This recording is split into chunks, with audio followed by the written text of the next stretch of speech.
lot of them died rather than do it.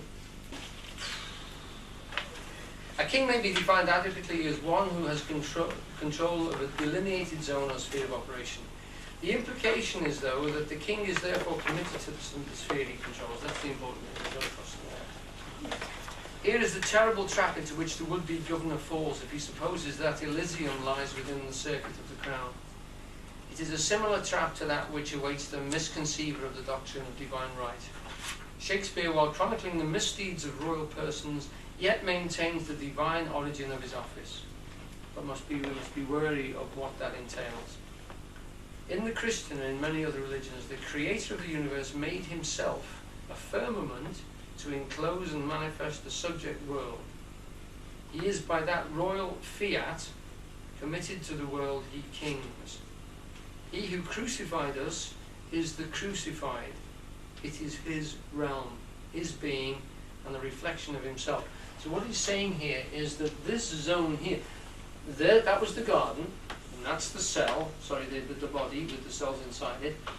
To go back to the philosophical thing that David is talking about here, when any zone in the whole field of energy, which is the Godhead, creates itself, it immediately creates an inside and an outside. So the creator is on the outside, holding in, and the creator is on the inside, pushing out. In the Bible it calls that a firmament. It's firm because it's pushed from both sides. It creates a wall. In the Bible it says Simeon and Levi digged a wall. There's flat land. If you dig a ditch, the soil's got to go somewhere, and you throw it up into a wall. So when you see a mound which is created as a defensive structure, it's usually got a ditch on one side and a wall on the other. So you've got to create a situation like that. The soil from here is this soil there. This process here is very, very similar. You create a dearth and a tension band. So it's this part here is being stretched, the energy around there is being stretched, and in here it's being compressed. So this seems more tense, more intense than outside. Outside seems stretched. It is stressed in here, and you can see it, and it is strained out here. It's stretched. Imagine it, energy is like elastic. Okay, does that make sense to people? Mm-hmm. Yeah. What is Elysium? Elysium is the heaven in terms of Greece. The Elysian fields are the places where the gods wander in heavenly tranquility, drinking ambrosia, which is like milk and sugar. Mm-hmm. When I tasted it. Okay? It's just another word for heavenly life. Very physically described in terms, like the happy hunting ground. Lots of things to do, and all the things you can't get enough of on earth, plenty of them there. But not everyone goes there. You've got to be heroic to get there with the gods.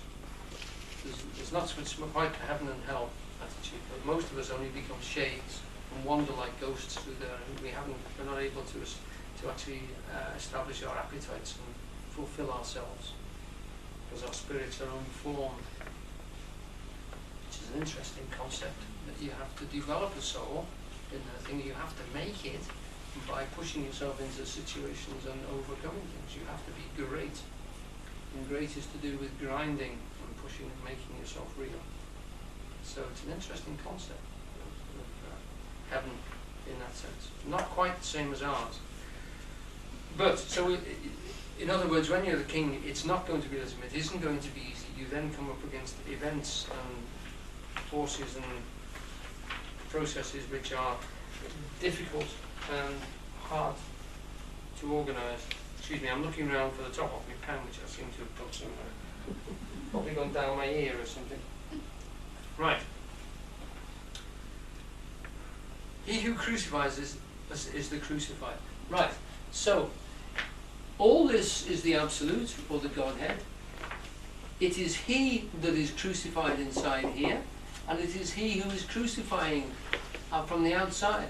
So the only justification for all this travail and pain and forming trouble, if you like, that we have in here, and the offence which overtake us and squeeze us, is the fact that we are doing it to ourselves, or we as the God form are doing it to ourselves. In here, as we know ourselves, we don't understand that and we don't realise it. But sometimes in our very still centre we might feel that everything's all right and that what we're going through is just right and what we should be going through at this moment in time. Okay? It is his realm, his being, the reflection of himself. And if he, its presiding genius, vacates but for an instant his throne, the world he creates will vanish. In other words, if he stops holding that tension, it will release.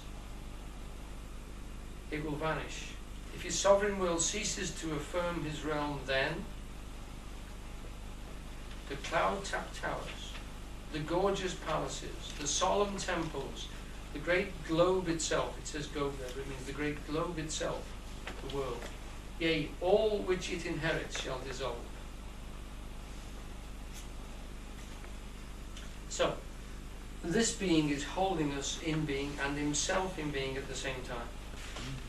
Man made in the image of his creator king must honour in this little kingdom the committal to evolve, which is implicit in the will to be. Now David's making a statement here. He's assuming something which is quite a large step for us to take.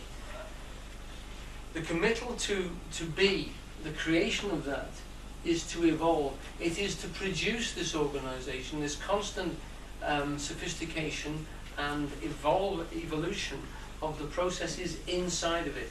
Because you've enclosed it, the energies inside still cannot stop moving, and instead of moving infinitely, they can only move now in a finite way, and that means they develop each other.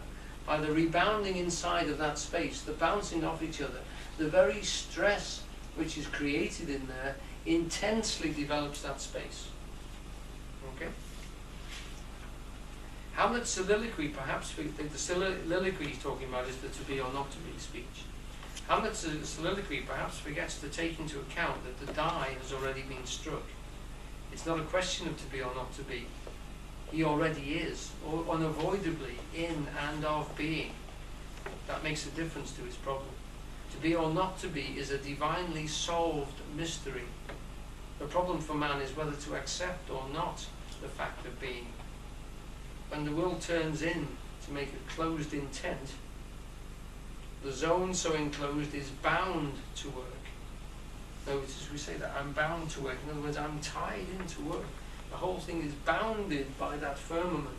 I'm held into it. I have to work to develop and to differentiate, because energy has been encapsulated in that place.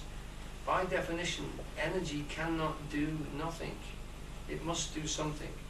And that something becomes the difference which makes the enclosed zone exist or stand out. The word exist means stand out. It's more intense than all the other zone around it. This is more intense than all the other zones. If you can imagine it with its tower, the guard, if you like, the guarded place of the garden, to see it, to see Eden like that, separated out, would have stood out, glowing, if you like, in that wilderness, or jungle, or desert. In short, the committal to being is the committal to work within the being place, or realm.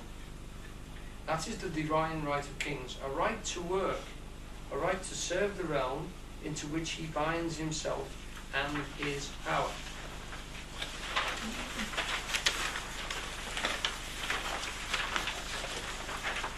There is in every healthy being sphere an irritant intent to realise or royalise that what already potentially it is. That seed intent acts as the stimulant to make the pearl of great price.